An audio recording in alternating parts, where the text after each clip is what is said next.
Good morning, everybody, and welcome to Lecture 7 of English 100B.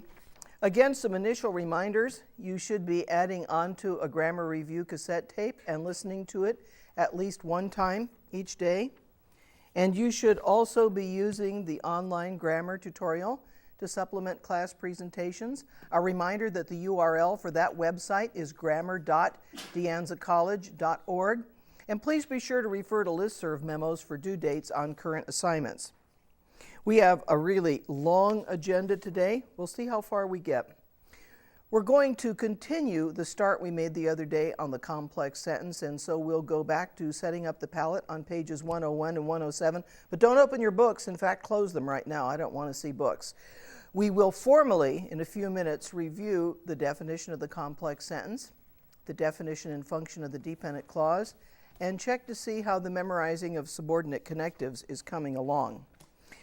And Scott mentioned the other day, and I'll reinforce that, I think this is the most difficult of the four sentence types because there are so many variations. We're going to start to look at them. Before we do that, we'll talk about how you recognize, eliminate, or correct a dependent clause fragment.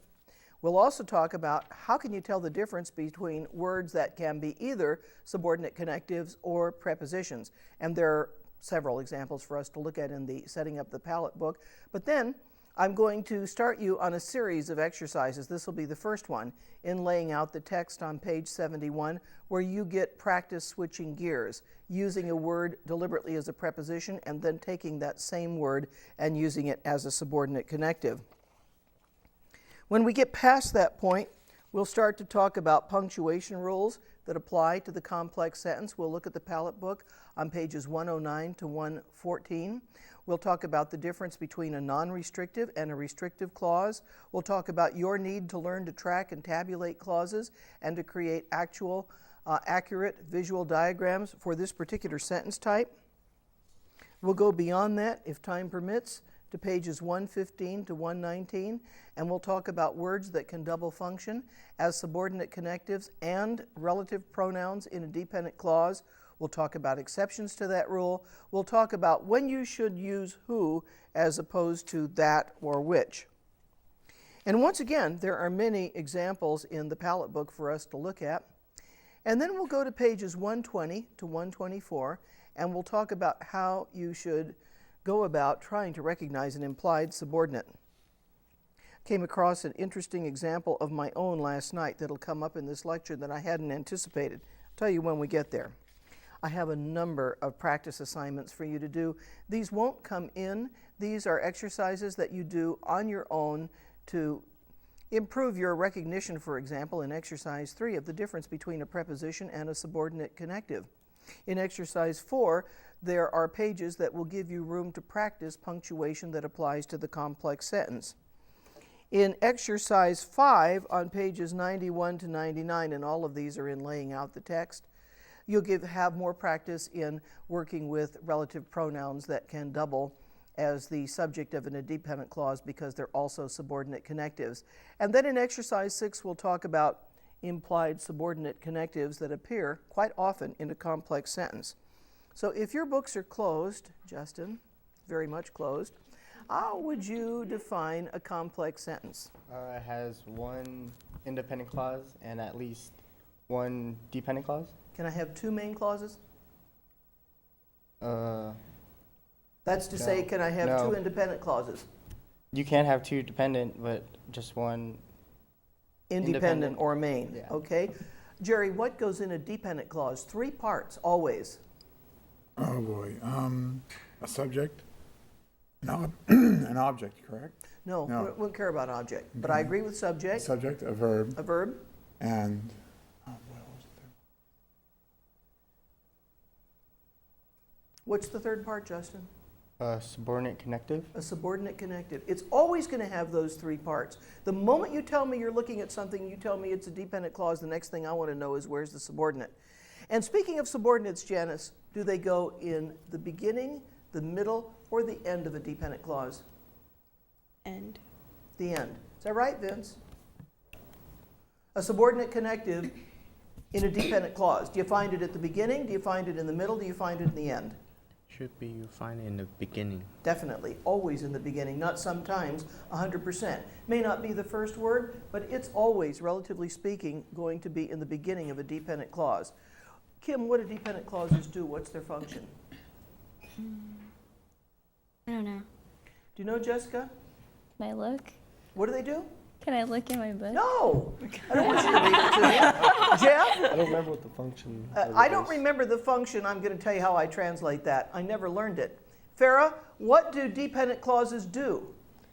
Present secondary, less important information. Right. They present secondary, less important information. And in so doing, they wind up controlling reader focus. Ben, let's try a recital of subordinate connectives. A. After, although, 10 times that loud. after, and although, and as if, Let's try B. because, before, How about H? how, I. in order of, as. It's wobbly. Amy, I want you really loud. No A. more, I know. After, although, as if, B. because, oh wait, before, yeah, because before, You're right. H. how, I. if, in order that, L. like, S. since, so that, T. than, that, U. unless, until, W. what, when, where, whereas, whether, which, while, who, why. And maybe what? What? Did I say That's what? about 99%. That's where I want it. Any questions about that, people? Sorry. I mean, this is the simple part of it. This is the base. And if we don't get the base, the complex sentence gets really difficult really fast. Scott, a question? No? I have a question. Okay. So a dependent clause may have an object or it may not have an object. Any Just- clause may have an object, may not have an object. It's not a requirement. Remember, if I say to Ben, Scott, if I say to Scott, who's hungry, he's going to say, I am. But there's no object. There's just a subject, I, and a verb, am. And he's thinking about ice cream. So I know he's hungry this morning. Let's go to page 101 and review that same information in the book. It should be highlighted. You should have added it to the grammar cassette review tape that you're making. And the first thing to be added would be the definition of a complex sentence, which is one main or independent clause and at least one subordinate or dependent clause. I remind you, main and independent mean exactly the same thing. And subordinate and dependent mean exactly the same thing. And you get a strong clue from sub, which always means less than, that particular kind of a clause is going to have less important information. A reminder of the contents of a dependent clause: 3 components: complete subject, a complete verb, and always a subordinate connective that 100% of the time comes at the beginning of the dependent clause. Doesn't have to be the first word. It could be the second or the third word, but it's going to come, relatively speaking, at the beginning of the dependent clause. Well, now here's the function. A dependent clause presents secondary, less important information, and therefore it is the key to controlling reader focus. Remember, I told you it didn't do a lot of good to say that a dependent clause begins with a subordinate connective unless you happen to know what the subordinate connectives are, or at least a large group of them. So this particular core list of subordinate connectives has to be memorized. And we just went through that. I would have set up a cheat sheet card, and I would have said I have 4 A's and 2 B's and 1 H and 2 I's and so on, and I would have read that list over in little pockets of time throughout the day with a special emphasis at night before you go to sleep. And that's the way to get that down. The last thing that I told you in the last lecture was this. I said, while we're reviewing a complex sentence, it doesn't matter what information you put in the main clause and what information you put in the dependent clause. But when you start writing to convince, analyzing, arguing, expository prose, then it matters a lot. It matters in the paragraph, it matters in the essay. And I just want to remind you of that paragraph I dropped by your attention in the last lecture. If I said cigarettes are bad for your health, my opinion, my controlling idea is bad for your health. The moment that goes down, it's a contract between me, the writer, and you, the reader, to supply main clauses that do 2 things. They are as specific as I can make them, and they go directly to support bad for your health. If they don't, the contract is void and the reader has the right to tear it up and toss it away. So I told you this doesn't work. Cigarettes are bad for your health. They cost, main clause, $5 a pack.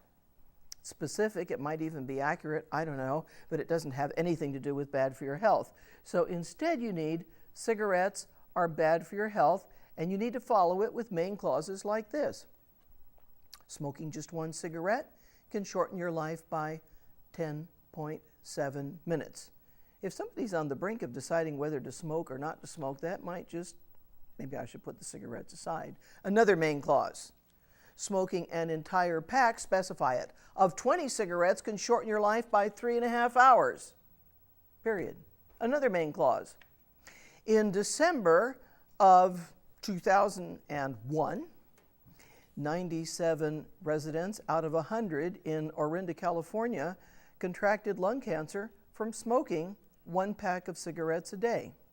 Do you want to talk about the money? It goes in a dependent clause, whereas cigarettes are expensive, costing as much as $5 a pack. And you can't control that focus without knowing the difference between a main clause and a dependent clause. And readers who go and see that Steve Martin movie, and they're watching him talk about that doctor with a name like Megan who's too young to deliver their child, they're going to focus on Steve Martin because that's where the director wants the focus, not on the blue blur that turns out to be the doctor who speaks after he finishes. Same way with the reader. Even if the reader in the supermarket doesn't know the technical difference between a main clause and a dependent clause, when that reader reads an article, the focus is automatically on the main clause. And good writers take advantage of that automatic positioning. So on page 103, we're going to talk about how you recognize, eliminate, or correct a dependent clause fragment. Now here's the first thing. I would highlight it, I would memorize it. When a dependent clause stands alone, that's to say it ends with a period, that means a stop, or a semicolon, that means a stop. It creates a fragment. And a broad definition of a fragment, know that, is this. Any fragment is going to be less than one main clause. There are different kinds of fragments, but they're all going to answer to that definition. And the fragment is a major error that an academic writer should avoid. If there are two major errors in writing for academic writers, if we could just say two major ones, one would be the fragment and the other would be the run-on. And right now we're focusing on fragment. So I want to look at this example. Kim, look at it with me on page 103. On a visit to the Los Angeles County Museum of Art, when a tiny pitcher made of yellow-green glass caught the eye of the author, Susan Vreeland. I'll take anything you see that looks like a subject. Los Angeles County Museum of Art. I won't take that. Oh, visit. And stop right where you are. This is baseball season. Parenthesize on a visit and tell me what that is. Oh, preposition of phrase. And now I want you to parenthesize to the Los Angeles County Museum, and I wonder what that is. Preposition of phrase. And then I want to parenthesize of art, and I wonder what that is. A preposition And of strike phrase. 3, and you're out. Now, didn't I tell you during the last lecture to go buy yourself or find a colored pencil with a weird color? Didn't I say that? Hot pink, neon orange, fuchsia, magenta, chartreuse. And I told you, use it for one thing. Get rid of these prep phrases. When I'm reading to you, your eye should be trained well enough, because we've gone through the tool of prepositional phrase. We're done talking about that. That you ought to be able to parenthesize those at the speed that I'm reading and get them out of your line of vision. If you can't, it's an automatic sign. I better go home starting today and pick up an article in the newspaper, whatever it is I happen to enjoy reading, and spend 10 or 15 minutes practicing getting these prep phrases out of your way. I mean, that was the whole point of reviewing it. It wasn't to give you some busy work to memorize. Jessica, look at this sentence and tell me if you see, I shouldn't have said sentence, I should have said example. Tell me if you see a subject and it looks like we're hunting for a needle in a haystack. Jeff, do you see a subject? You got it, Jessica? I'm guessing. I don't want to guess. I want a pretty solid I know. Jeff? I don't have a solid I know. Elbelin? Picture? I'll take picture. And if picture is your subject, where's your verb?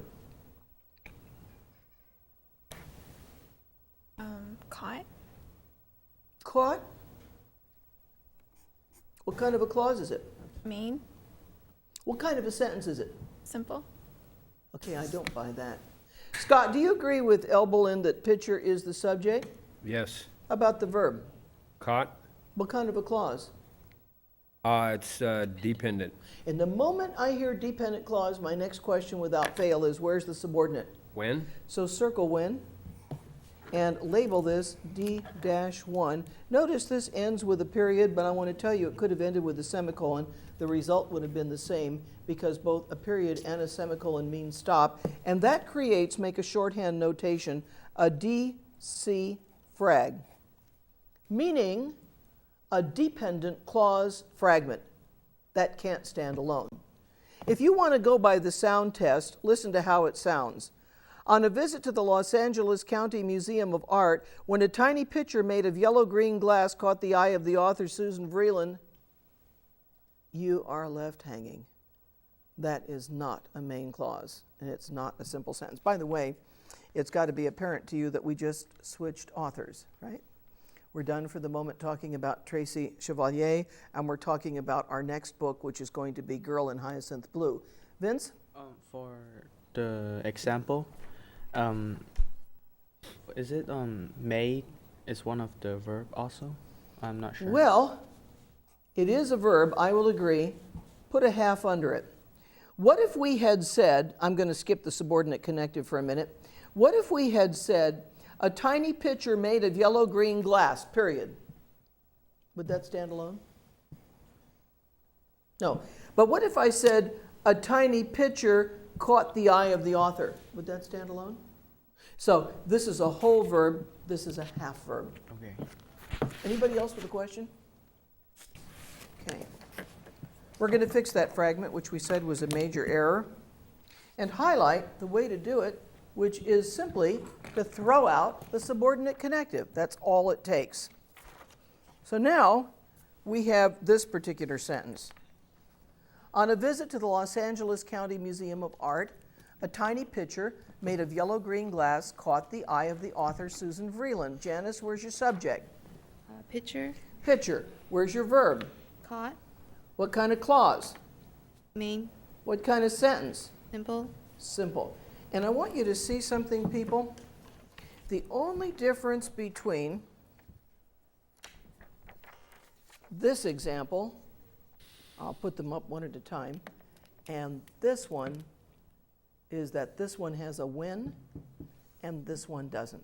That one word is all it takes to make the difference between a complete sentence and a fragment. And let's go by the listening test again. Listen to the first example. On a visit to the Los Angeles County Museum of Art, when a tiny pitcher made of yellow-green glass caught the eye of author Susan Vreeland, you are hanging. But you're not hanging here.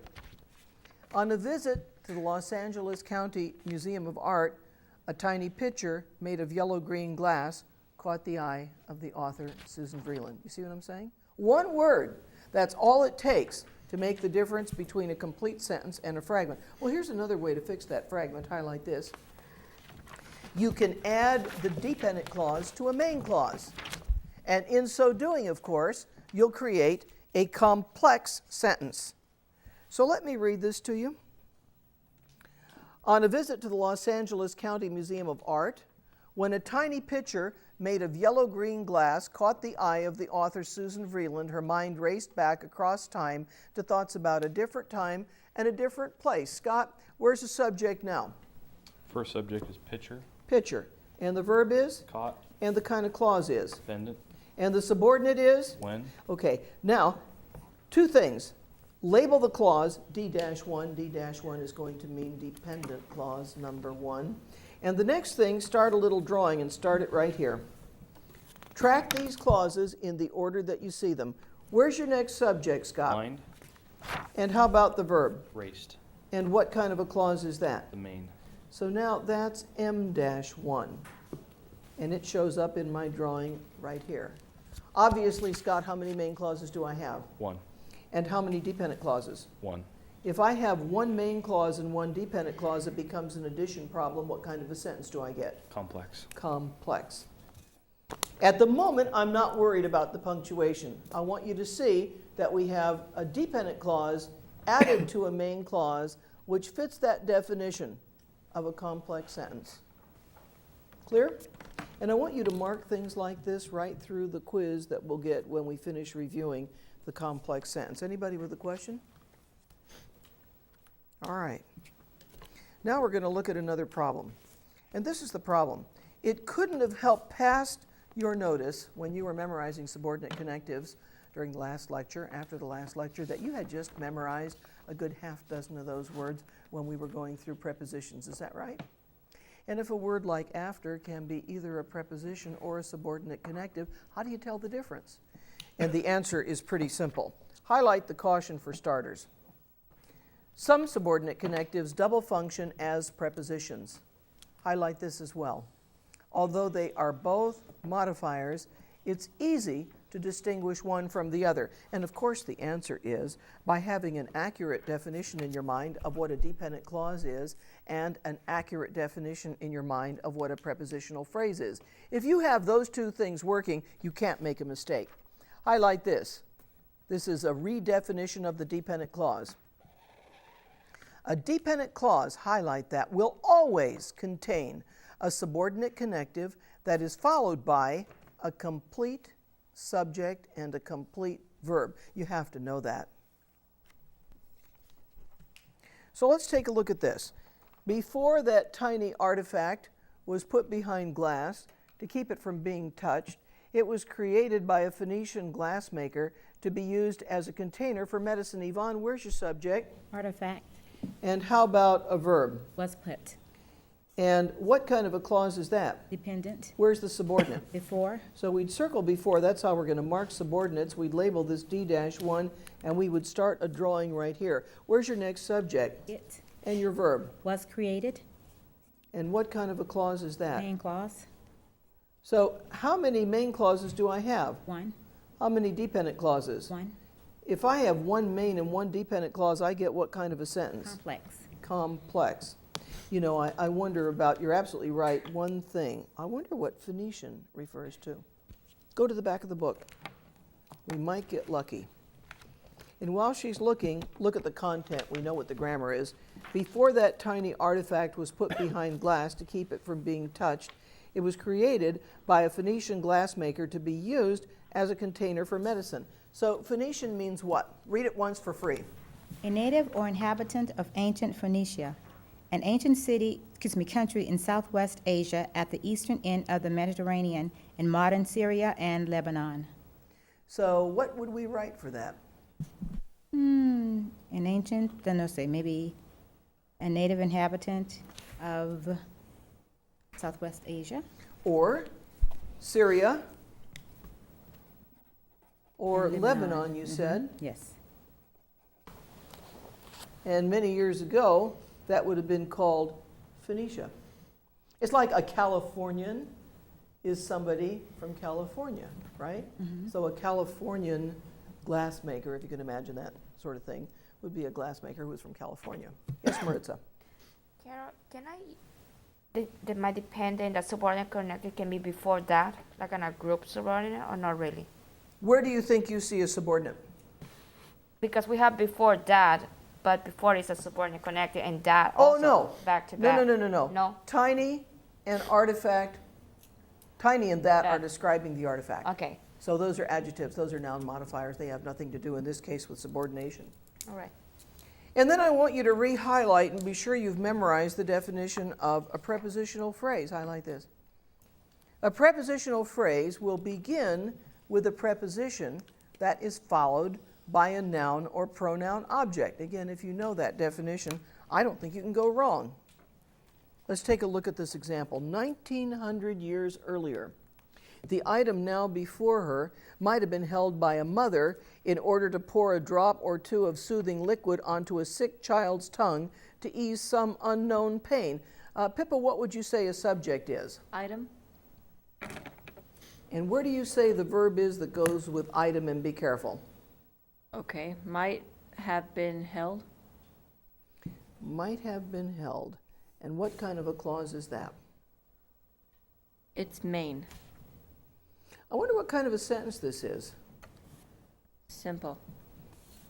What is this? It's a subordinate, but it's after the subject.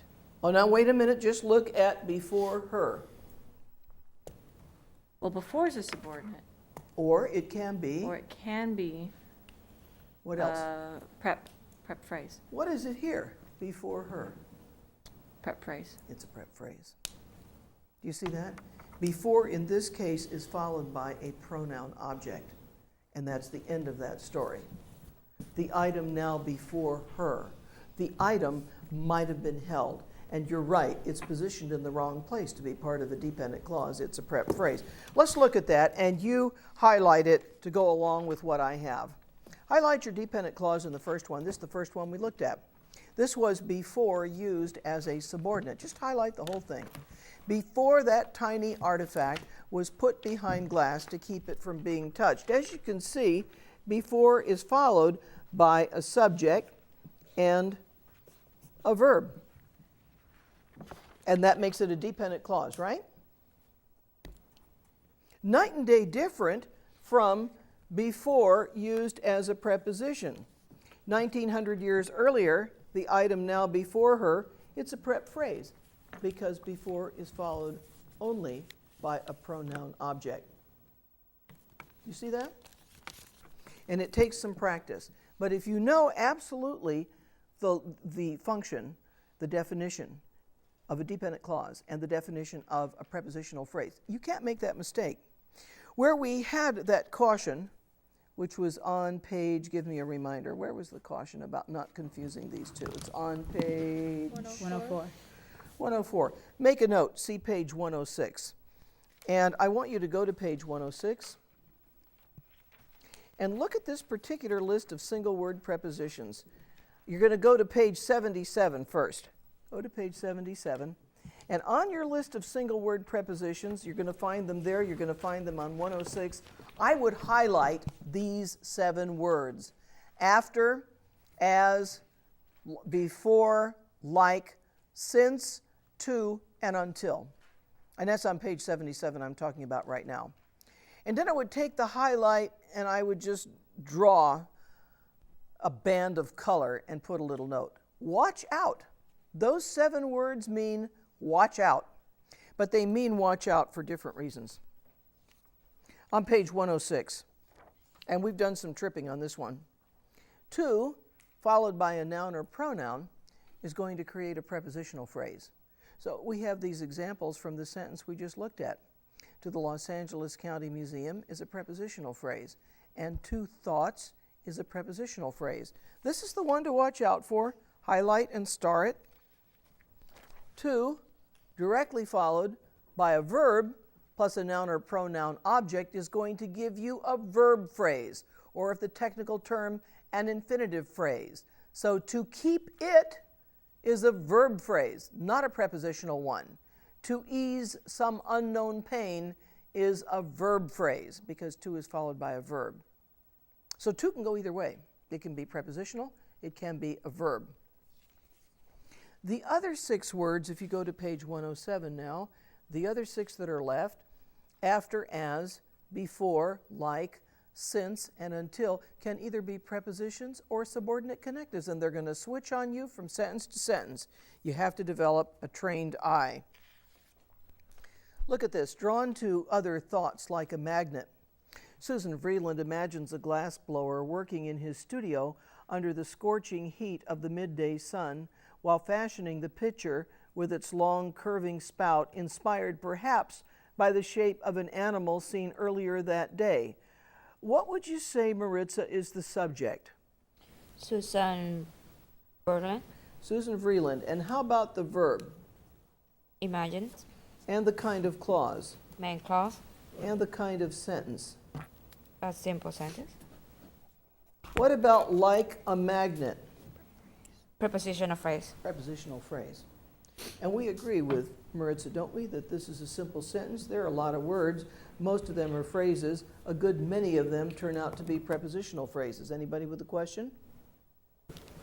Now look at this. While creating a beautiful object for a useful purpose, he could not have imagined that countless hands would have touched it like the hands of the Phoenician mother had touched it before it was confined to an exhibition space. Jerry, where's your first subject? Oh, you're kidding. I was gonna say he, I would say he also. And how about the verb? not have imagined. Well, let's talk about not. I not, you not, he not, we not, they not. That's going to turn out Okay. not to be a verb. But I'll buy have imagined, and then I want to say you caught 2/3. Where's the other part of that verb? Imagined. Well, I guess we could. It's got to be could. What kind of a clause is that? It's gotta be a main. It is a main clause. Can you spot another subject? Now remember, you started drawing as soon as you get this underway. So where's your next subject, Jerry?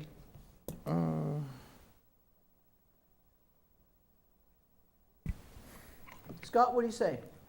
Hands. Hands. And what would you say is the verb that goes with it? Would have touched. Would have touched.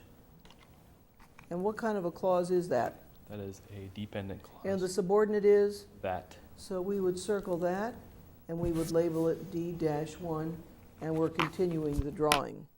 Pippa, do you see another subject? Hands, And the verb that goes with it. had touched. And I wonder what kind of a clause this is. It's dependent with subordinate like. So this is going to be D-2. And Janice, do you see another subject? No. Did you say no? Vince, do you see a subject? It It. And the verb was confined. was confined. And the kind of clause? A dependent Where's the subordinate? before. So this comes out to be D-3. Vince, how many main clauses do I have here? 1, And how many dependent? 3.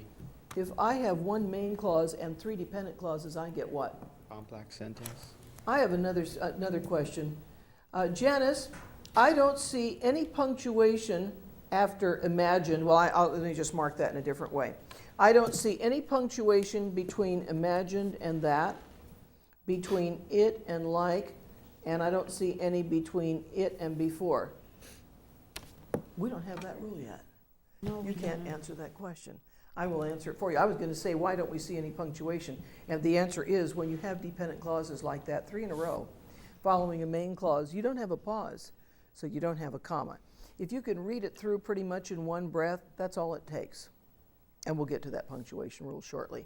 What I want you to see really carefully is the difference between like a magnet, which has to be a prepositional phrase using like, because it's followed by a noun object. And that looks night and day different from this. Like the hands of the Phoenician mother had touched it, which has to be a dependent clause because like is followed by a complete subject and a complete verb. Yes, Scott? For someone who might be looking at both of these two last examples, the word while could possibly appear as a subordinate connective. Could you explain how it's possible that it's not? Creating is a half verb. And this little construction would end right here. So while looks like it could be a subordinate, but it's not being followed by a complete subject and only a half verb. So this would turn out to be, in short order, a verb phrase. But you're right, somebody could stumble over that. I would agree. Okay, anybody with a question? Okay. I want to try something out. I want to see if you can switch gears, and I'm doing that before I levy a suggested assignment. Just relax on this for a second. I want to try it, Farah. Can you give me a sentence that uses after as a prepositional phrase? Good and loud.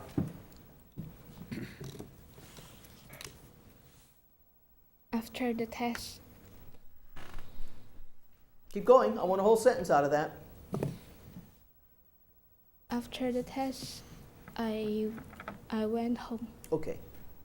This is what she said. She said, after the test, I went home.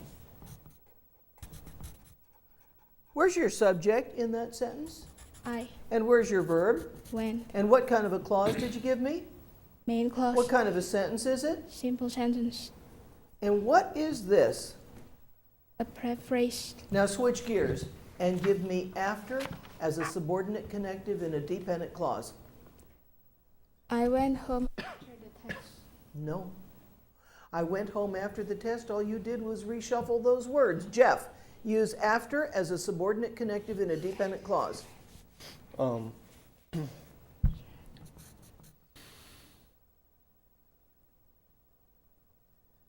don't know. Jessica, can you do it? After as a subordinate connective in a dependent clause. Now, even if they were right, would you agree they're kind of slower than molasses in January? You know what molasses is, Justin? It's kind of a thick, slow sauce, kind of. It's a thick, globby kind of syrup, and when you pour it out on a plate in January when it's cold, it just stays on the plate. It doesn't go anywhere. And you've got to be fast, you've got to be accurate. Kim, I want after as a subordinate connective in a dependent clause. Does it have to be the same as that? No, your own sentence. You're free to go here. I went, or you can say, I went to the mall after he dropped me off. Okay, that's good. I like that. I went to the mall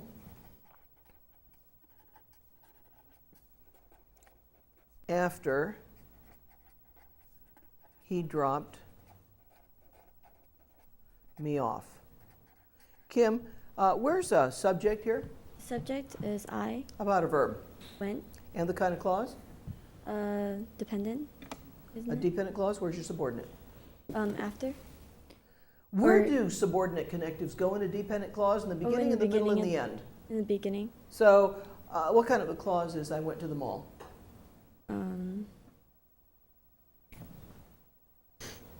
Main clause. Sure. And you have another subject. He And how about a verb? dropped. And what kind of a clause is that? Main clause. You sure? Oh, dependent, because after is in before. That's right. So how many main clauses do you get? One main clause and one dependent. Gives you what kind of a sentence? A complex sentence. Right. Now, people, you all ought to see a night and day difference here. After the test has to be a prep phrase. That's the end of it right there. It starts with a preposition, it ends with a noun object. But in after he dropped, I have after followed by a complete subject and a complete verb. Now, it's one thing to recognize, it's another thing to be fast and accurate on switching gears. Jerry, give this a try. As a preposition. Go ahead. As a preposition.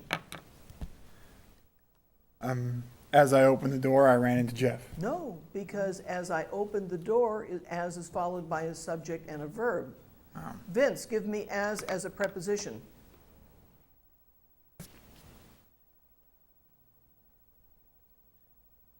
As a designer, I enjoy drawing. Good. Beautiful example. As a designer, I enjoy drawing. Where's your subject? I Where's your verb? enjoy More. drawing. What kind of a clause? Main clause. What kind of a sentence? Simple sentence. And what are we going to call this? Preposition. No phrase. Exactly. Now, shift gears. I want as a subordinate connective in a dependent clause.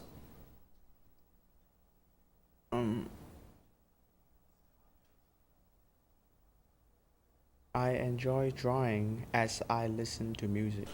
Okay. I enjoy drawing as I listen to music. Where's your subject? I How about your verb? enjoy drawing. Or enjoy drawing. And what kind of a clause is Main that? clause. And then you have another subject I and the verb listen. and the kind of clause Dependent clause. and the subordinate. As So how many main clauses do I have? one. And how many dependent? One What kind of a sentence? complex sentence. Complex.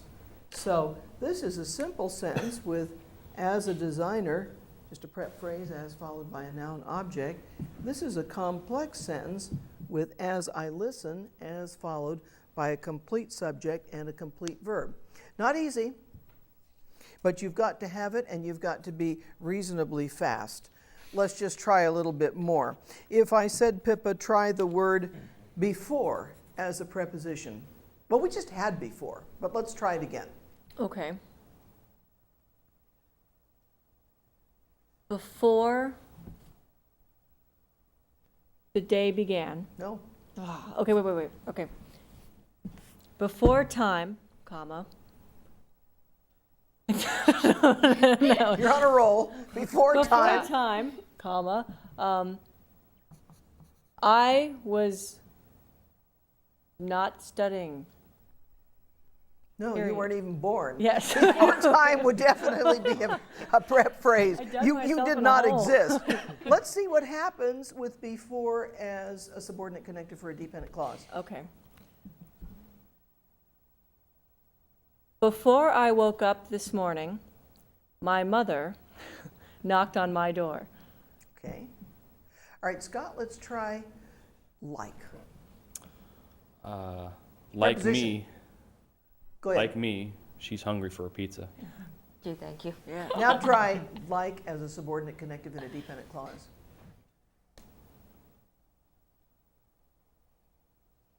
Oh, man.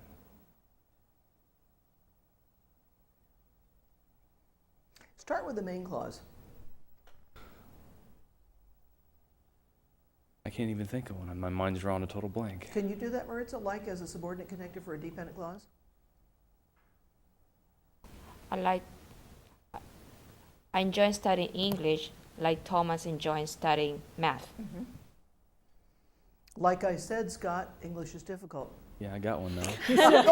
Go ahead. I like eating pizza like I like eating ice cream or something like that. Yeah, that would do it.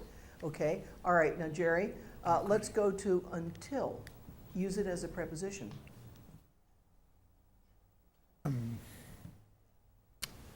Until this morning, I was wide awake.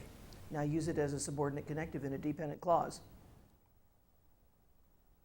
I was wide awake until I reached this class. Good.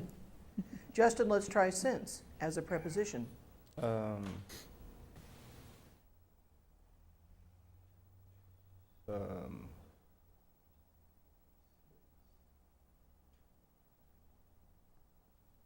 Since 7 o'clock this morning, I woke up. Except it doesn't make any sense. It works grammatically, but it doesn't make a lot of sense. Janice, give it a shot. Since as a preposition. Since yesterday, I had trouble studying. Yes, or better yet, I had trouble studying since yesterday. Justin, take since and use it as a subordinate connective in a dependent clause. Since I've been studying, I've been tired. Sure. All right, so you're getting the idea, but would you give me this? You're a little on the slow side. I want you to go to page 71 in the laying out the textbook for just a second, and I'm going to advise this as a supplementary exercise. It's not one that needs to be turned in, but there's paper and space and lines for you to work this one out. And this is what it says, exercise 3. Says distinguishing prepositions from subordinate connectives. For each word that can act as a preposition or a subordinate connective, you want to write 6 sentences. In your first 3 sentences, you deliberately want to use the given word as a preposition. And then in the next 3 sentences, you want to use that same word as a subordinate connective.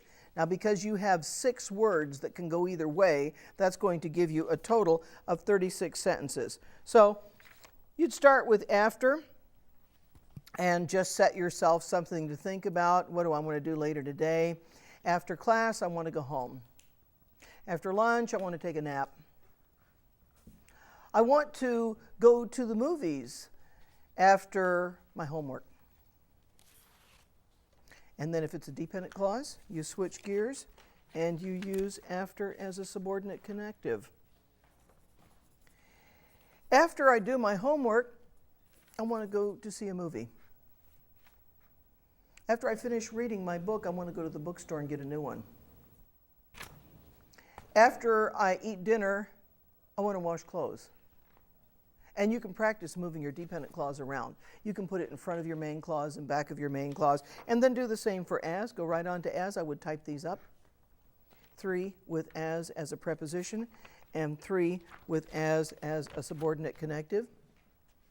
And then, just as a suggestion, if you happen to be lucky enough to work with a fellow student, you can always run 2 copies out of your computer, give one to somebody you're working with, and that'll give you a total of 72 sentences that you can go through to run a check on each other, if you're lucky enough to work with somebody else.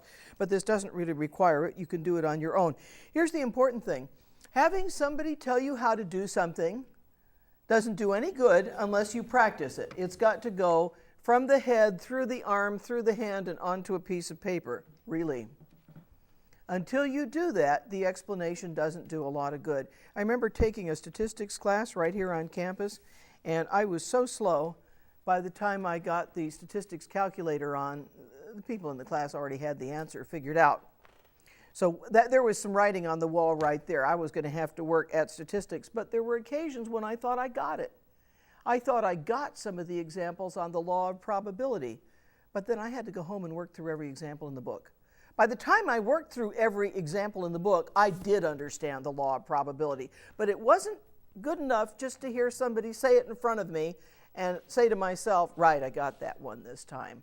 I had to go through it 30 more times to make sure that I absolutely got it on my own. And in this case, it's not so much getting it, you're not stumbling, picking up your speed. You're slow, and you want to train your mind to be able to go back and forth. Any questions on that?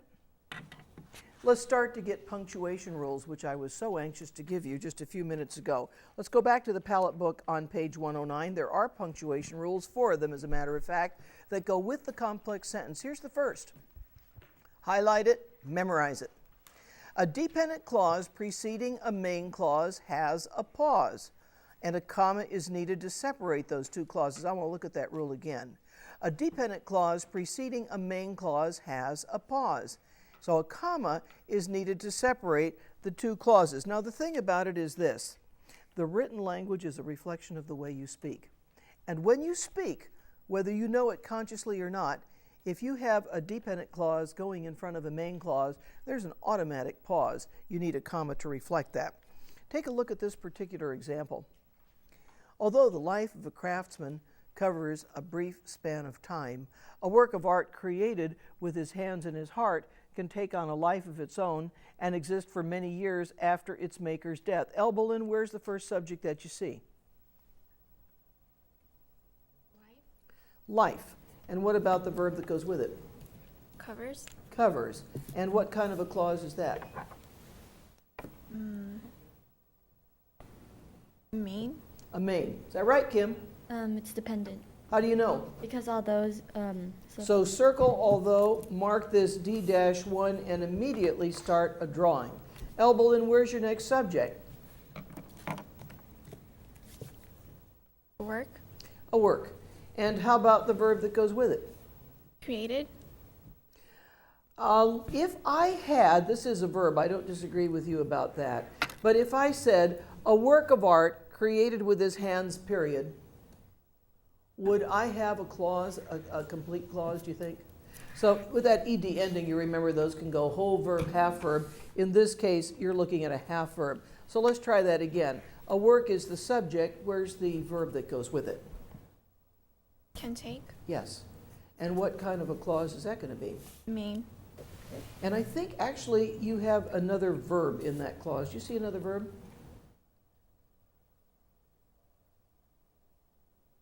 Exists. Yes. So how many main clauses do you have? 1. And how many dependent clauses do you have? 1. And if you have 1 main and 1 dependent, you get what kind of a sentence? Complex. Complex. I want you to circle with your pen the comma that comes after the word time, and I want you to tell me why that comma is there.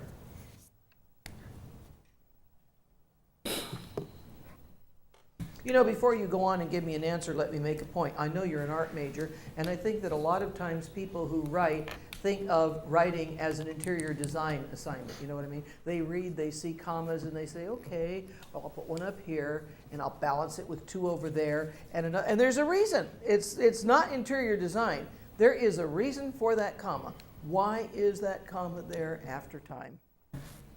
And this is important. To separate two clauses. That won't do it. Ben, why is there a comma after the word time? To connect two main ideas. That's even further away from the truth. Amy, why is there a comma after the word time? So there's a pause. Just so there's a pause. Why would I want to pause, Jeff? So the reader can understand what he's No, these are philosophical answers that take me nowhere. Yvonne, why is there a comma after time? Because the dependent clause is in front of the main clause. Right. See that little drawing up there at the top? I want you to highlight that dependent clause. I want you to note the position. Although the life of a craftsman covers a brief span of time, and circle that period. Look where the dependent clause is in relation to your main clause. It comes first. When a dependent clause comes in front of a main clause, there's a pause, there's a comma. I have to add one to my drawing right here. Now you just had this rule. You highlighted the rule. Don't forget it. A dependent clause preceding a main clause has a pause. So a comma is needed to separate the two clauses. Now here's the reverse rule. Highlight this one. A dependent clause following a main clause has no pause. Memorize this. Therefore, no punctuation is needed to separate them. Let's try this example. Our author thinks about a humble pot made by an unknown potter from Pompeii, buried under mounds of volcanic ash, following a volcanic eruption occurring almost 2,000 years ago and now put on display so that others can be moved by its presence. So, Janice, where's the subject? Author. And how about a verb? Thinks. And what kind of a clause is that? Main. A main clause. Where's my next subject? You see, I'll label it and I started drawing immediately. Potter. A potter. Did you say a potter? Yeah. Well, I'm just going to pick this part of it. I could have picked a larger part, but I'm going to pick by an unknown potter. What does that look like to you? A prep phrase. Yeah, I don't want that. I want another subject. You should have a tracking card above what you're looking at, and it should be coming down one line at a time. This is a tracking card. Let me show you how a tracking card works. It should be up here. You don't see another subject and a verb there? Fine, come down. Come down, do you see what I'm saying? And also, you should have that colored pencil we talked about a little bit ago, moving as fast as your hand can move it across the page to get rid of those prep phrases. You just stumbled on one. Pippa, where's the next subject? Others. And how about the verb? Can be moved. And what kind of a clause is that going to be? Dependent and subordinate is so that. So this is a dependent clause. How many main clauses do I have? One. How many dependent clauses? One. What kind of a sentence? Complex. Right. Now here's another question. I don't see any punctuation between display and so that. Why is that? Because the main follows the dependent. Of is in front of. Thank Let's you. try that again. The There's no dependent follows the punctuation main. after display because... The dependent follows the main clause. Exactly. The dependent clause follows the main clause. Now, I want to show you something away from this. Those are the two easy rules that apply to the complex sentence, but let me show you something. Add these to your book. When I woke up, it was raining. And the second one I want to take is a clone, but I'm going to shift the order of the clauses, and I'm going to say, it was raining when I woke up. Jerry, where's the first subject that you see in this top example? Give me a second, I'm still copying this down. Okay. That's all right. You're going to write faster than I can talk. Look at the first example with me. When I woke up, it was raining. Where do you say there's a subject? I. How about the verb? I would say woke up. Would you Oh, say oh. I up, you up? No, it was. It. So. You were closer a minute ago. Where is the verb that goes with this I? It was. What happened to I? Justin, where's the verb that goes with I? Woke. Yes, it's just not woke up. Now, Jerry, what kind of a clause is that? Main, right? I don't know. Is it a main clause, Justin? Main. Yeah. Is it a main clause, Janice? No. It's a like it has a subordinate. Where is the subordinate? When Well, then I guess it's what kind of a clause? dependent. A dependent clause. Label it. Janice, do you see another subject? It And how about the verb? was More? raining. And what kind of a clause is that? Main. So how many main clauses do I have? One. How many dependent? One. What kind of a sentence? Complex. Now that's going to be true here too, isn't it? I just shifted the order of the clauses, and here is my dependent clause. So I know I have complex sentences in both cases, but I'm going to have a comma here, and I'm going to have nothing here. And I want you to hear the difference. I'm going to highlight where these clauses are, where the dependent clauses are. Remember, I've got a comma here. See if this sounds different to you. When I woke up, it was raining. It was raining when I woke up. I want to say that again. When I woke up, it was raining. It was raining when I woke up. I'm saying you say it that way too. That's what I'm trying to tell you. This is a reflection of the way you speak. If you have a dependent clause in front of a main clause, conscious of it or not, you're going to have a pause, you're going to need a comma. But if a dependent clause follows a main clause, there is no pause. So there is no comma. Question on that? Yes, Scott? A comment. I think it just shows that the ability to write includes the abilities to listen, think, and speak. Absolutely. They all go together.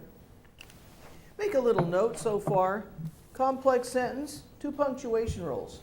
If you have a dependent clause in front of a main clause, because there's a pause, you need a comma. If a dependent clause follows a main clause, there is no pause. There is no comma. And those 2 rules are so straightforward, I cannot imagine you making a mistake. Not so with the third. This is not straightforward. Highlight this one. Well, before we do, we're going to do a couple more examples like this just to reinforce it. This is the first one. A dependent clause in front of a main clause gets a pause. A comma is needed to separate the 2 clauses. We're talking about Susan Vreeland, our next author. Before she writes, she needs something to say. Amy, where's the subject? She About a verb. writes. What kind of a clause? Depend. Where's the subordinate? You're fading into the woodwork loud. Before. Before. So I label it, I started drawing, where's my next subject? She About the verb. needs. And the kind of clause. Main. How many main clauses do I have? One. How many dependent? One. What kind of a sentence? Complex. Why is there a comma right there? As the dependent precedes the main. Exactly. If you had a situation where your dependent clause followed a main clause, there would be no pause. So you'd have no punctuation separating them. How about this example, Jerry? She needs something to say before she writes. Where's the subject? She Verb. needs Type of clause. main. Another subject. She Verb. writes. Type of clause. Dependent. And the subordinate? Is before. So how many main clauses do I have? 1. How many dependent clauses? 1. What kind of a sentence? Complex. No punctuation after say because? Right, because the dependent follows the main. Exactly. Now here comes that third rule. In general, when a dependent clause comes in the middle of a main clause, there are commas or pauses on both sides. And I want you to make a little note. I think that's the case about 90% of the time. When you have a dependent clause in the middle of a main clause, there are commas or pauses on both sides. So let's look at this one. She decides to write a book, which she will base on a painting by Vermeer, in order to give life to stories created in her mind's eye about an artwork withstanding the test of time. Scott, where's the subject now? She How about a verb? decides to write. And what kind of a clause is that? Main. That's a main clause, so I'm going to put an M down here. Where's another subject? She And how about a verb? will base. And what kind of a clause is that? Dependent. Where's the subordinate? Which. So how many main clauses do I have? 1. And how many dependent clauses? One, What kind of a sentence is this? complex. Circle the comma after book, circle the comma after Vermeer. Why are those commas there? Because the dependent clause comes in the middle of the main clause. Right. And let's say a little bit more about it. Highlight this. In that case, that dependent clause is non-restrictive. It is a renamer with non-essential information. And I want you to do one more thing. I want you to take your highlighter and I want you to highlight that dependent clause so you can note its position. It's right in the middle of the main clause. When you have a dependent clause inside of a main clause, non-essential information, non-restrictive, you're going to have commas on both sides. To break down that concept we were just discussing a little bit further, take a look at this sentence. Susan Vreeland begins her task. This is really easy. Amy, where is the subject? Susan Vreeland. How about the verb? Begin. And what kind of a clause would you say? Main. What kind of a sentence is it? Simple. Now let's introduce the concept of a renamer. So let's have this read, Susan Vreeland, the author, begins her task. It's still going to be Susan Vreeland as the subject. It's still going to be begins as the verb. We get a main clause. We get a simple sentence. What we've introduced is a renamer, set off by commas on both sides because it's non-essential information. There's a fancy term, a positive, but we don't need the fancy term. We just have to see what the renamer does. Set off by commas on both sides. If we take it down one step further, we get Susan Vreeland, who is an author, begins her task. And this is a similar but different situation. Farah, where's your first subject? Susan Freeland. And your verb? Begins. And the kind of clause? Main clause. Then you have another subject. Who. And you have a verb. Is. And what kind of a clause is this? Dependent clause. Where's your subordinate? Who. Okay. Now that's good. She got all of that, and we hadn't even discussed that yet. So this is a dependent clause. Farah, how many main clauses do you have? One. And how many dependent clauses? One. So it's what kind of a sentence? Complex sentence. Why is there a comma after Vreeland? Why is there a comma after author? Because the main. Really loud. Because the dependent clause is stated between the main clause. Okay, the dependent clause is situated between the main clause. And as it was here, it's a renamer. It's non-essential information. The fancy term, non-restrictive. So you have commas on both sides. Well, one of the things that Farah just picked up was the fact that who could take two parts. You have to have three parts in a dependent clause, a subject and a verb and a subordinate connective. No way around that. But the word who took over two of those parts. So here's the reason why. Who is a pronoun, and therefore it can be a stand-in for Susan Vreeland, and it can also be the subject and the subordinate connective for that dependent clause. There are 4 words where that can happen. We're going to go over this a lot. Which, who, what, that. All 4 of these words can be pronouns, and they're also subordinate connectives. So as was the case with who a minute ago, it can double function as the subject and subordinate of a dependent clause. Any of those 4 words. Which, who, what, and that. Let's take a look at this example. Should work the same way. The novelist, stepping into the world of a Vermeer canvas, which the artist himself never commented on, must imagine her way into that Dutch painting. Ben, where's your first subject? Novelist. And where's the verb that goes with it? Stepping into. Well, if I said the novelist stepping into the world, period, it wouldn't be a clause, would it? That ing ending tells you it's a verb, fair enough. Imagine. It's going to be imagine half, I want to say. Where's the other half? Into. Into, you didn't say that. into that Dutch painting is what?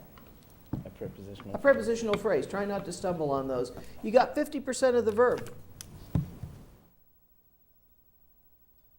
Must. Yes.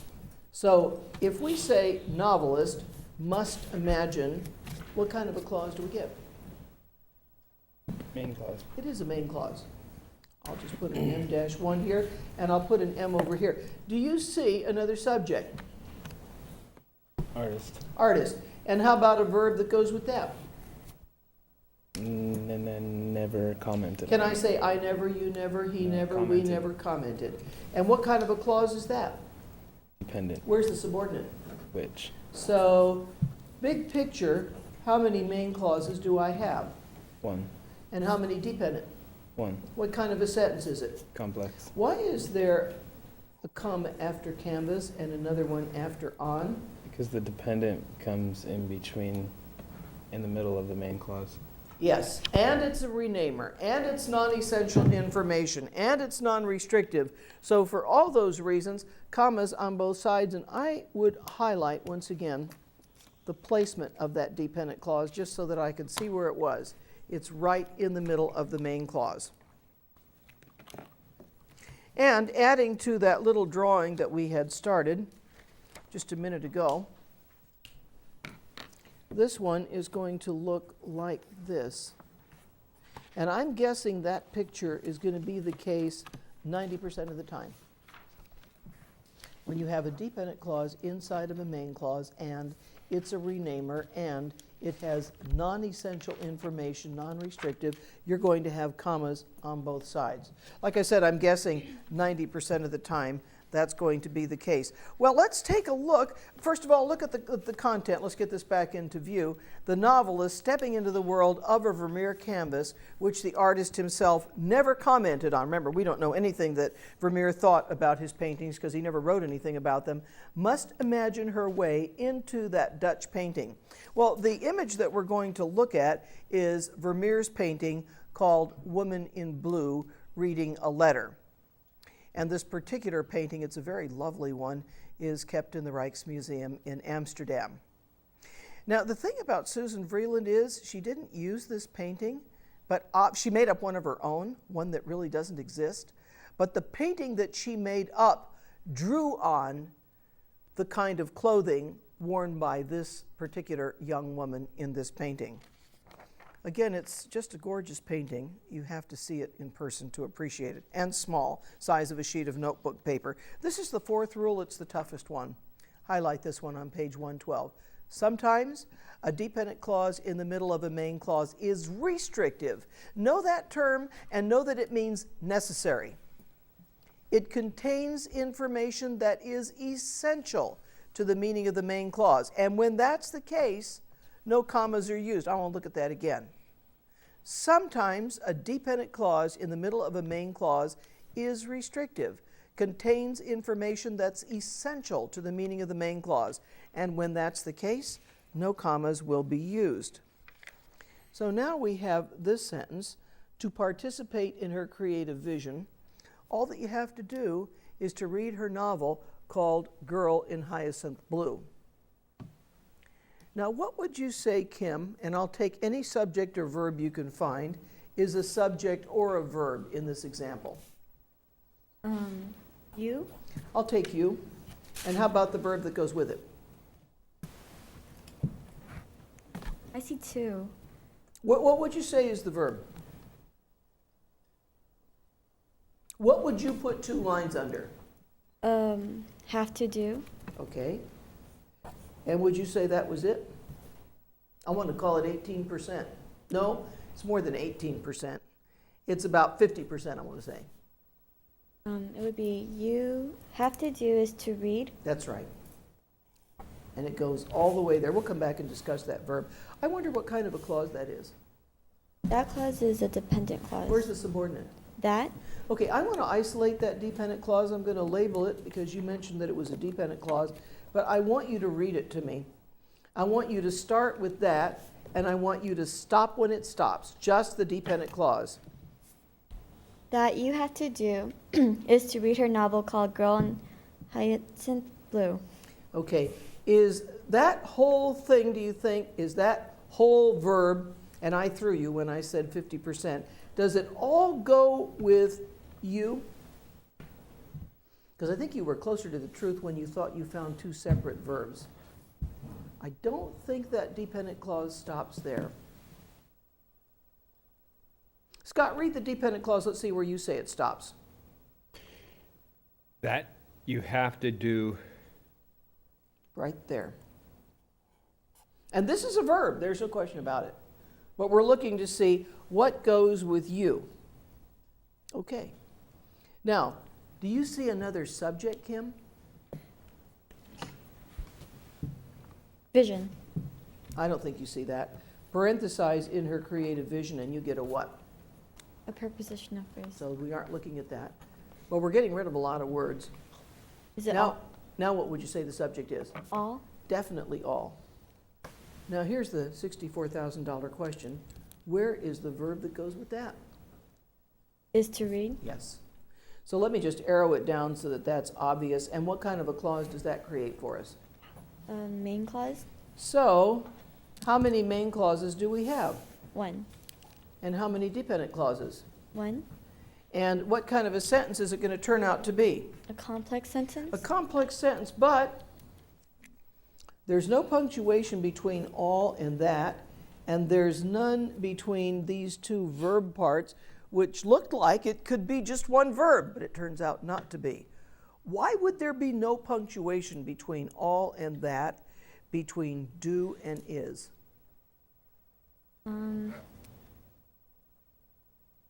I wonder if there's a reason. Is there, Jeff? I don't know it. Jessica? Farah, do you know the reason? But if you do, I want to hear it really loud. No punctuation after all, none after do. Why not? Ben? It doesn't seem like it would sound right to me. Oh, sound right. That doesn't do a thing. What do you think, Yvonne? The dependent clause in the middle of that clause is restrictive. It's Right. necessary. Right. I want you to highlight this part, if you would. That you have to do. I'm going to make that crystal clear. That's a dependent clause. Now, what happens if you take that dependent clause out and you read the rest of the sentence? It goes this way. To participate in her creative vision, all is to read her novel called Girl in Hyacinth Blue. Does that make any sense to you? No, Vince, it doesn't make any sense to you at all. It can't. Look at this again. To participate in her creative vision, all is to read her novel called Girl in Hyacinth Blue. If that dependent clause were not there, does that make sense? All is to read her novel called Girl in Hyacinth Blue? Doesn't make any sense to me. But this makes sense. All that you have to do is to read her novel called Girl in Hyacinth Blue. So there's a case in point where you have a dependent clause inside the main clause. But that dependent clause is necessary. It's restrictive. It's necessary for clarification. If you take it out, it makes absolutely no sense. Okay? If you had a sentence like this, I'm going to give you an easier one, Ben. Make a note of this. All that I had to eat, since we're talking about food today, was an apple. Now that's fairly short, Ben. What would you say? Start anywhere you like. Where's the subject? I And how about a verb? had More than had, I think. to eat. Had to eat. And what kind of a clause is that going to be? And A main clause. Is that right, Amy? Yes? Is that right, Elbelin? Yes? Oh, we are in trouble. Justin, I had to eat. What kind of a clause is that? Dependent. Where's the subordinate? That. I want to isolate it. Read the dependent clause to me and stop when it stops. That I had to eat. Okay? Takes care of that. Do you see another subject or another verb? All. How about the verb? Was. What kind of a clause is that? Main. So arrow those parts together. And how many main clauses do you have? 1. How many dependent? One, What kind of a sentence? complex. Complex. Why is there no punctuation after all and none after eat? Because that's information that's needed What? It's information contained in a what? in a main clause. It's in the middle of a main clause. What's in the middle of the main clause? Dependent clause. Okay, a dependent clause in the middle of a main clause that is necessary, that is essential, that is restrictive. If you take it out, the sentence doesn't make any sense. Does this make sense to you? All was an apple. No. No sense. But does this make sense to you? All that I had to eat was an apple. Yeah. Right. So you have a dependent clause inside of a main clause, and you have essential, restrictive information. It could be a renamer, sometimes it is, or it could be something that clarifies, which was in this case. And in that case, the commas are wrong. The commas are wrong. I want you to look at the painting that Susan Vreeland actually came up with for the cover of her book. You remember the title of her book now is Girl in Hyacinth Blue. You remember that in Vermeer's painting, the girl was facing to the left. And now she has her back to you. But she's wearing that same blue smock. There's a window in the same position. And at first glance, it looks, in fact, if you look at the floor, see those black and white tiles? You see black and white tiled floors in a lot of Vermeer paintings, and it looks like an absolutely genuine Vermeer. But this is a painting that she invented. This is one that, in fact, so far as I know, does not exist. It's the cover of her book. When you read it, here's another example. Something that you must be willing to embrace is a world brought to life by words on a page. Janice, I want a subject. You And I want a verb. must be willing and then to embrace. Okay, so must be willing to embrace. And what kind of a clause is that? Dependent. Where's your subordinate? That. So this is a dependent clause. I want to put a bracket here. Read it to me and stop where that dependent clause stops. That you must be willing I don't think it stops there. to embrace. I think it stops where you said it stopped. And now I want to know if you see another subject. World. If I said to you, stop, I ate an apple, I is what part of speech? Subject. And ate is? Verb. And apple is? What is it, Justin? Object. Object, right? So I think world is going to turn out to be an OBJ. I'm going to label it that way. Where's your subject? Something. Something. And how about your verb? Is. And what kind of a clause is that? Main clause. Okay, how many main clauses do I have? One. And how many dependent clauses? One. And what kind of a sentence is it? Complex. Why is there no punctuation after something? And Because- there's none between embrace and is? Because sometimes the dependent clause in the middle of a main clause is restrictive. Right, and necessary, and therefore commas would be wrong. Highlight that dependent clause. If you took it out, mentally take it out, this is what you'd get. Something is a world brought to life by words on a page. No sense. Something that you must be willing to embrace is a world brought to life by words on a page. And we're talking about reading her novel. So that works, but the commas would be wrong. The most important rule down here, highlight this caution. Don't hedge your bet, people. If you have a dependent clause inside of a main clause, you have two commas or you have no commas. You don't get one. You can't say this. My father, comma, who is the doctor, lives down the street. And say to the reader, in effect, you saw that comma after my father, comma. If you think this information was non-essential, imagine you see another comma at the other side of doctor. Imagine that it read my father, comma, who is a doctor, comma. No, it's not that way. It's either two commas or no commas. That's the most important part of that rule. Yeah, Jerry, go ahead with a question. When it says you cannot hedge your bet, what are they trying to say there? I don't understand that. You either going to have, if you say, let's give me that, I'm going to give you the sentence I just was talking about right now. If I say my father, who is a doctor, lives down the street,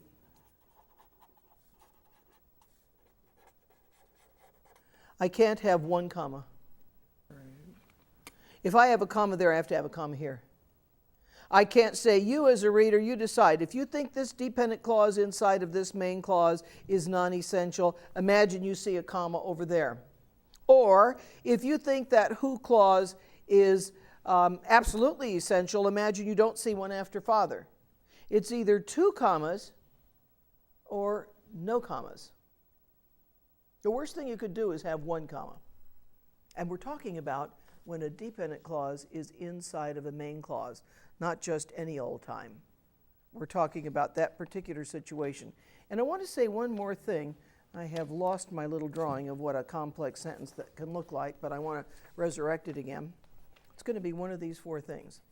And this doesn't look bad, does it? I mean, you can memorize 4 rules. You can memorize the easy ones. If a dependent clause is in front of the main clause, there's a pause, there's a comma. That's not hard. I think you can memorize if a dependent clause follows a main clause, there is no pause, there is no comma. That's not hard. It's these last 2.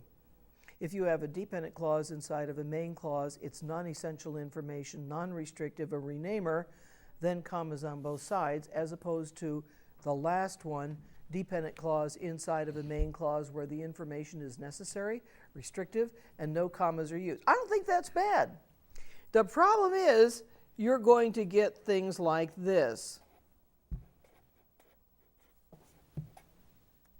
And that's one complex sentence. That's the easy part, because you can tell me, well, I see 1 main clause and I see, 6 dependent clauses. You got to know there's going to be a comma there.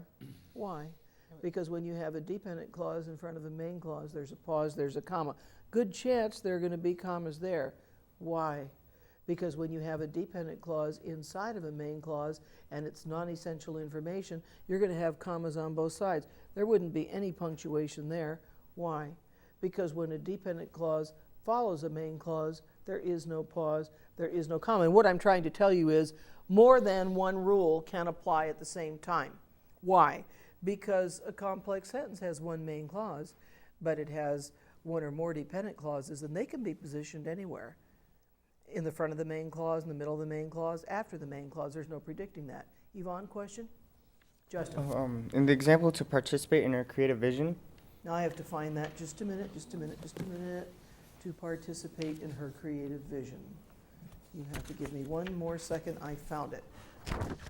Okay, what are you going to tell me about that? Why is there only 1 comma, even though the main clause This comma, are you talking about? Yeah. It's there for a different reason. When you have a phrase of any kind in front of a clause of any kind, you're going to get a pause, you're going to get a comma. And it's an extension of what we just talked about that applies in terms of punctuation to the complex sentence. You know how in a complex sentence, if you have a dependent clause in front of a main clause, you get a pause, you get a comma. By extension, if you have a phrase of any kind in front of a clause of any kind, you're going to have a pause, you're going to need a comma. Okay? By the way, is to participate a preposition? Yes. Oh! Wait, what? To participate. I wondered if that was another prepositional phrase. You told me yes. No. Why not? Because to is not a preposition. Why? How can you tell? Because I know. Is to the movies a prepositional phrase? Don't No. give him whisper prompts. Did you say no? Yes. Yes, you said no. Yeah. Yes, you said no. Janice, what is to participate? It's a subordinate. It's not a subordinate. It wasn't 5 minutes ago. Pippa, what is it? It's a verb phrase or infinitive phrase? Well, it's in this Half case, verb. at the moment, we're just going to call it a half verb. I would agree with you. I'd make that whole thing a verb phrase about a lecture from now, but at the moment, it's just a half verb, surely not a preposition. Justin, to followed by a noun or pronoun is prepositional, but to followed by a verb is going to be a verb. Yes, Scott? I just wanted to comment on Jerry's question a couple minutes ago on page 113. He asked you about what you wrote, you cannot hedge your bet. I looked up the word hedge in the dictionary. It means it's a means of protection. So if you're not sure if you need commas, so on the safe side, you just throw a bunch in, you may wind up confusing your audience, the readers, and they're not going to take you seriously. They might not be able to get through what you're writing. So you need to learn these rules. That particular rule is dependent clause inside of a main clause, 2 commas or no commas. Sometimes you know it's a renamer in the dependent clause inside of a main clause, but you're the writer, you make the call, and you say, that dependent clause is restrictive, it's necessary, so I'm not going to use commas. Then you don't use any commas, you don't just use one. That's the real point on that one. Okay? Here are the punctuation rules again. These are the ones that I want you absolutely to master. First of all, of course, the definition of a complex sentence. It has one main clause and one or more dependent clauses. The abbreviation for complex is CX, and it's going to be punctuated in one of these ways. And memorize this, memorize it cold. When a dependent clause precedes a main clause, there's a pause, there's a comma. Know that. When a dependent clause follows a main clause, there is no pause, so there is no comma. And those 2 rules reflect the way you speak. And then you have these 2 rules. When a dependent clause comes in the middle of a main clause, it can be non-restrictive, non-essential information, often a renamer. When that's the case, there are commas on both sides. But sometimes a dependent clause is in the middle of a main clause, and it's necessary, restrictive if you like. Then no commas are used at all. And you know, you just have to memorize these rules. There's no shortcut. I liken it to when I was learning how to drive a car. And I admit I'm the worst case example of someone learning how to drive a car, but I do remember this. I told you about the failing, didn't I? Driver education, getting an F on training behind the wheel. It's one of the 2 Fs I think I have in my academic career. Oh, I'll tell you that one, Jerry. We all fail now and again, including me. When I was taking driver ed in high school and I took the final drive, you know, where you have 3 other drivers in the car, I actually thought I was doing pretty well. And I looked over the seat at his notes, the instructor's notes. He'd gone into the classroom for something, and it said, I remember this exactly, menace on the road. That was the first note. And the second one was no indication of becoming a driver. And I decided he was right, and I gave him a final ride before he gave me my F that I'm sure he remembers to this day. My mother enrolled me in the Beverly Hills Driving School, where I didn't do much better. I parallel parked on my test to get a license between 4 poles, and I couldn't get out. And the man who gave me the test thought I was nervous. He was wrong. I'd still be there today if he hadn't thought I was nervous and gotten the car out for me. So I'm that kind of a driver. And I do remember when I was driving, such as it was, that I had to remember, okay, 50 feet from the end of the curb, I should let the driver behind me know if I'm going to turn right or stop or turn left, and I would use a hand signal to so indicate. I had to do that over and over. A slow learning curve. When I was learning to swim, same story. Stood at the side of the pool, head to the side, breathe in, facing the water, blow bubbles. If you did that one wrong, you got it pretty fast because you got, you know, a mouth and a nose full of water. But I learned slowly. It's a pattern repeat. So you have to have that pattern repeat on those punctuation rules that apply to the complex sentence. And then you'll think you were born knowing how to punctuate a complex sentence or born knowing how to swim. I don't make that mistake when it comes to driving a car. I'm only allowed to drive occasionally, and if you see me on the road, take another street. Pippa will affirm that one. Let's go to laying out the text. Here's another one of those suggested exercises that I wish you would do for your own benefit. Just write them in the book. It'll give you practice reinforcing the rules that we just talked about. I'd pick a theme, something you want to write about, like some vacation you'd like to plan soon. And then for each of the punctuation patterns that we discussed, deliberately write 3 sentences to demonstrate your understanding of that rule. Now, this is the first rule that we discussed today. And you have space on page 87 to write 3 sentences where you have a dependent clause in front of a main clause. Analyze it, highlight the dependent clause, put in the comma, do a drawing, remind yourself of that rule. And on that same page, you have room to write out 3 more. What happens if the dependent clause follows the main clause? Clearly, no pause, no comma. Take the time and write these out to reinforce what you're trying to master. On page 89, you get the last 2 possibilities. If you have a dependent clause inside of a main clause and it's non-essential, non-restrictive, and a renamer, then you're going to have commas on both sides, such as my father, comma, who lives down the street is a doctor. But on the bottom one, if you have a dependent clause in the middle of a main clause that is restrictive, that is necessary for clarification, and sometimes even a renamer, then the commas would not be used. And structurally, it's a lot harder to see. But you have to know those four. Is that clear? And I would do those practices. I absolutely would do those practices. That's why I put them in the book for your use. Well, the next thing we have to focus on, we've sort of stumbled on it today, is back in the Palette book on page 115. This is the next thing that can happen. Some words double function as a subordinate connective and a relative pronoun in a dependent clause. You remember that I believe it was Kim who analyzed a clause where who was both the subject and the subordinate connective. Wasn't it you? No. And you got it absolutely right. Well, here are those four words that can do that to you.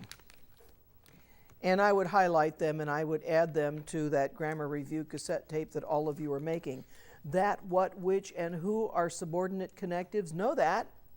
But they're also relative pronouns, and they often double function as the subject and subordinate connective in a dependent clause, but I want you to put a box around often, because often means often, but it doesn't mean always. It means often. So we're talking about this author, Susan Vreeland. This is what we're looking at. Susan thought about her childhood and the time that was spent watching a blank white sheet of textured watercolor paper put forth a recognizable image after using a jar of water, a brush, and a palette of tiny dried cakes of colored paint. Scott, where's your first subject? Susan. And how about the verb? Thought. And the kind of clause? Main clause. That's a main clause. And then where's your next subject? That. And it's going to be that. And the verb? Was spent watching. And what kind of a clause is that going to be? Subordinate. And where is your subordinate? That. That.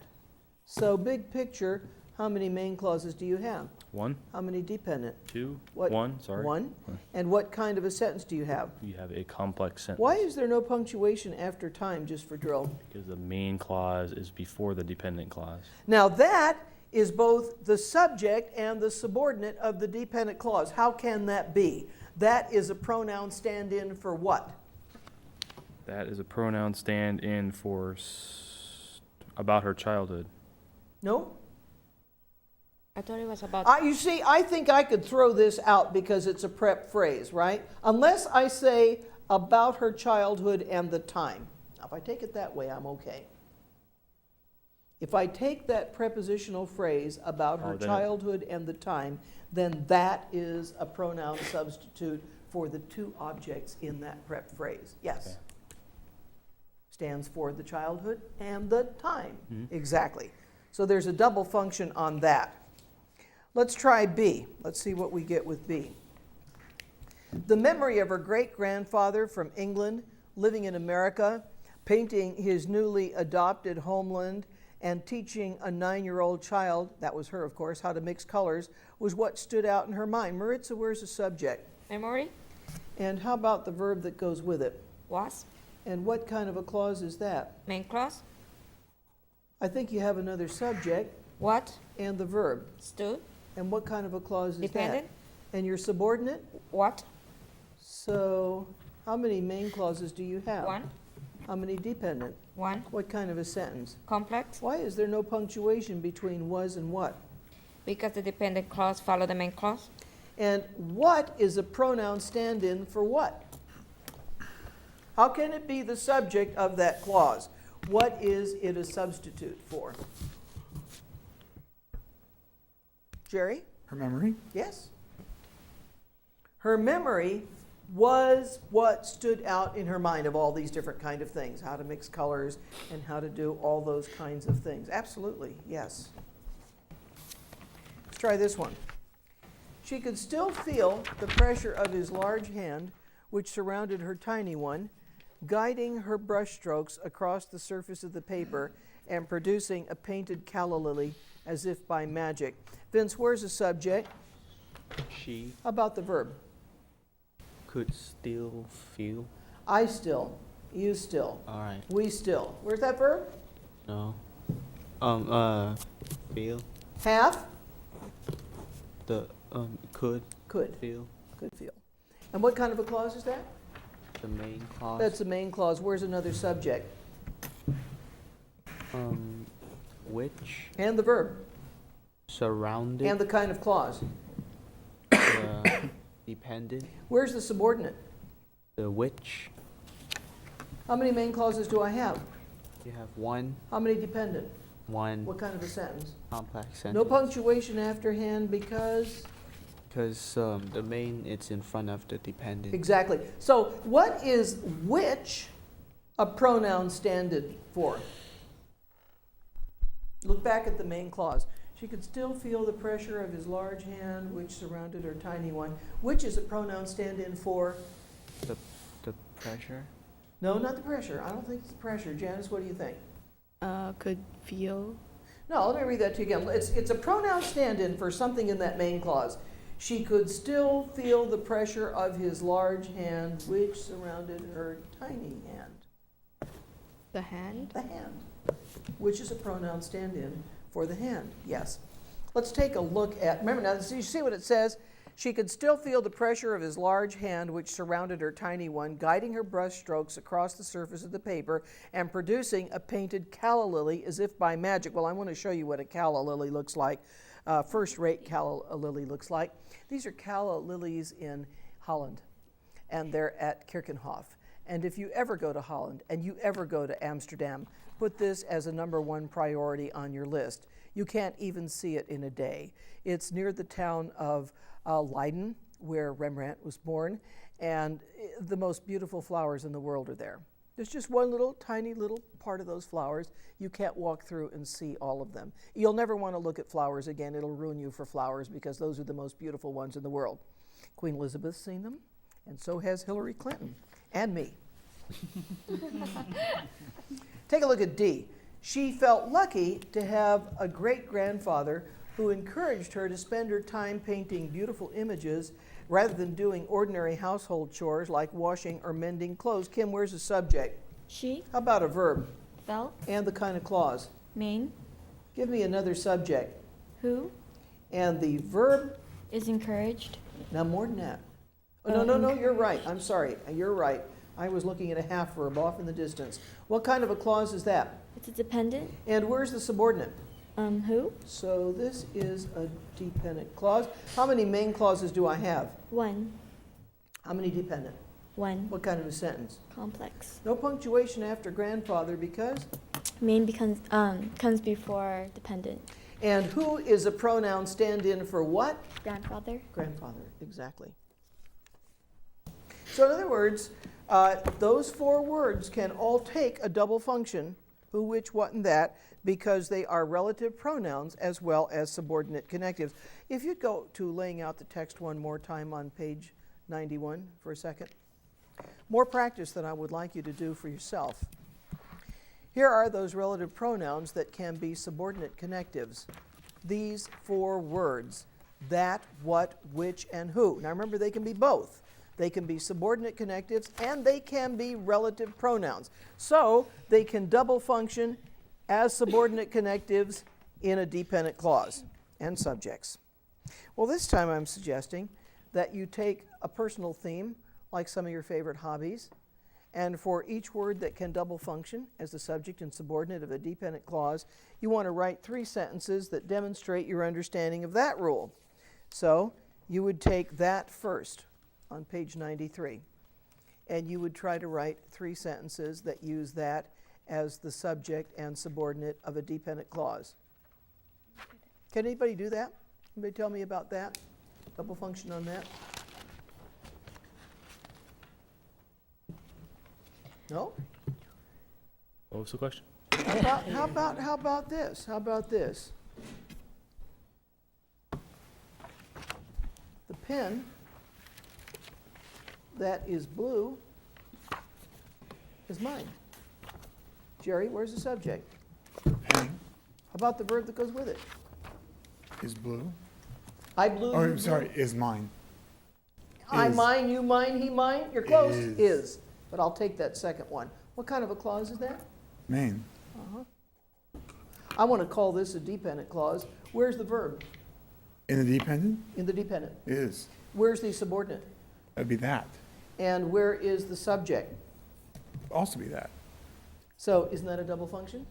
Yes. And that is a pronoun stand-in for what? The pen. Sure. So you want to try your hand. See why you need the practice? Because you can kind of understand what I'm saying, but until you write it out, you know, it's just kind of talk out there. And then go ahead and try your hand and do 3 more sentences that use what? Double function. Yes. Is there a difference between a pronoun and a relative pronoun? Oh, probably. His might not be a relative pronoun, but a possessive pronoun, but I would just say pronoun and just stick with that.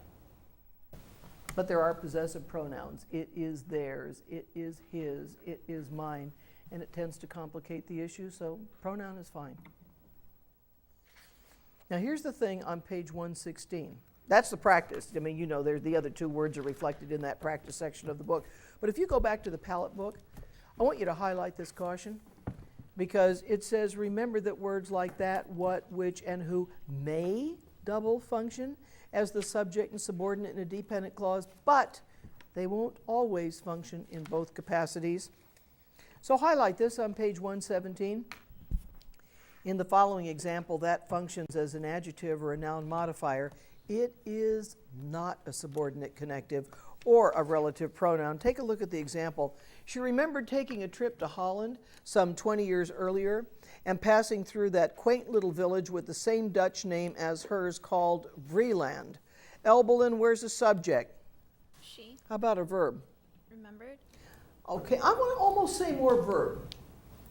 A touch more verb. Remembered taking a trip. Too much. Taking. I would say remembered taking. Pick up that half verb. When it's directly connected to your main verb, consider it part of that main verb. What kind of a clause is that? Main. I wonder what kind of a sentence this is. What do you think? I'll read it again. She remembered taking a trip to Holland some 20 years earlier and passing through that quaint little village with the same Dutch name as hers called Vreeland. What kind of a sentence do you suppose we're looking at? What do you think, Ben? What kind of sentence are we looking at? Is that a fair question?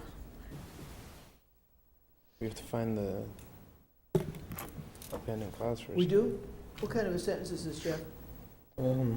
It's a simple sentence. You bet. All sentences are determined by the number and type of clauses they contain, not by things like this. And I'm just making a little picture of this. I could have made a bigger one.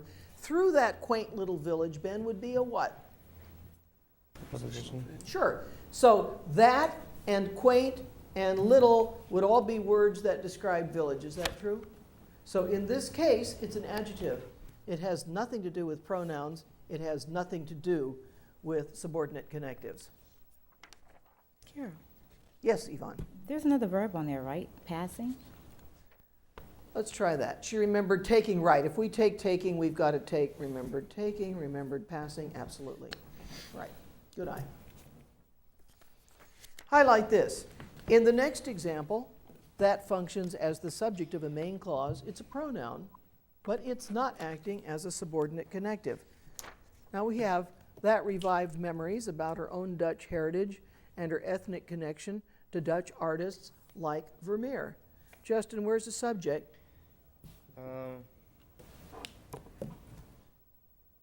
That, Where's the verb? revived, What kind of a clause? main, What kind of a sentence? simple. Right. So that is a pronoun stand-in for what, I wonder? I'm going back a sentence. This was the last sentence that we looked at. She remembered taking a trip to Holland some 20 years earlier and passing through that quaint little village with the same Dutch name as hers called Vreeland. That revived memories. What revived memories? That is a pronoun stand-in for what? The trip. Absolutely. That is a pronoun stand-in for the trip. Now highlight this. In the next example, that functions only as a subordinate connective in a dependent clause. So now you have this. She remembered a painted image that she had seen of a young Dutch girl wearing an orange skirt billowing out behind her as she crouched down in front of a freshly swept sidewalk. Pippa, where's the subject? She. How about a verb? Remembered? Type of clause. Main. And what about another subject? She. And the verb? Had seen. And the kind of clause. Dependent. Where's the subordinate? That. And you have another subject? And another verb. Okay, she. She and the verb? Crouched. And the kind of clause.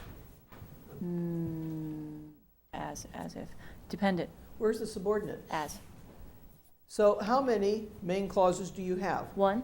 How many dependent clauses? Two. What kind of a sentence is it? Complex. I don't see any punctuation after image, and I don't see any after her. I wonder why not. Because the dependent follows the main. And two dependent clauses follow the main, and there are no internal commas needed. Now notice that is only a subordinate connective here.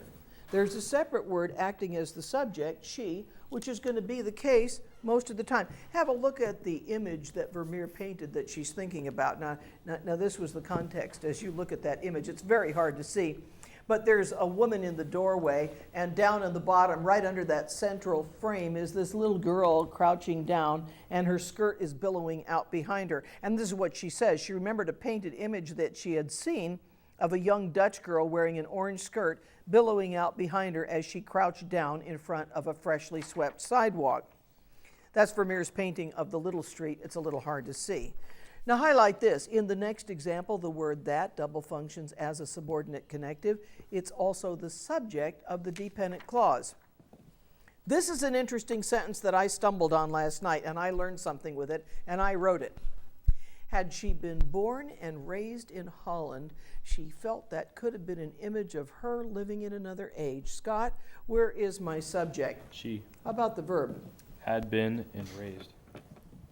I'm sorry, been born. and Okay, raised, no, sorry. wait. You're right. You've got had, you've got been, you've got born, you've got raised.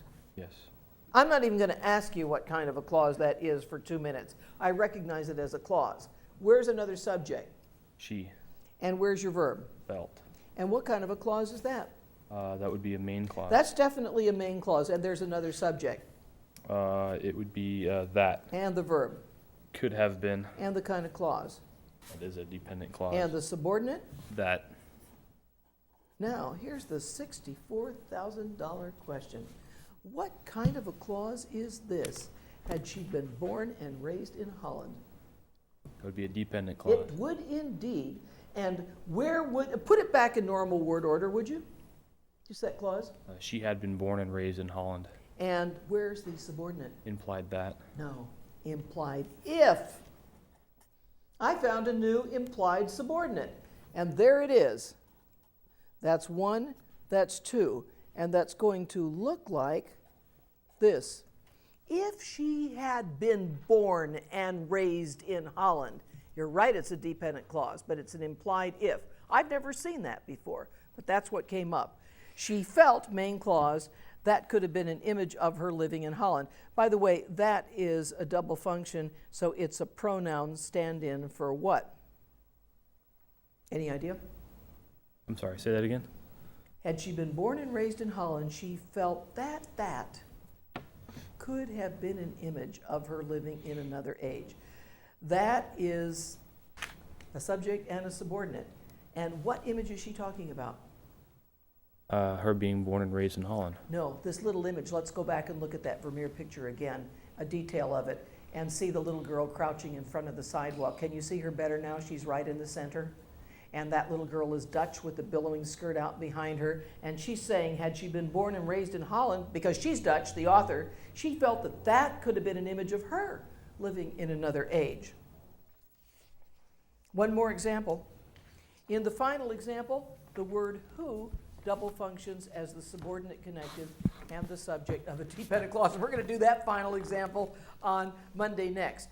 I will return papers.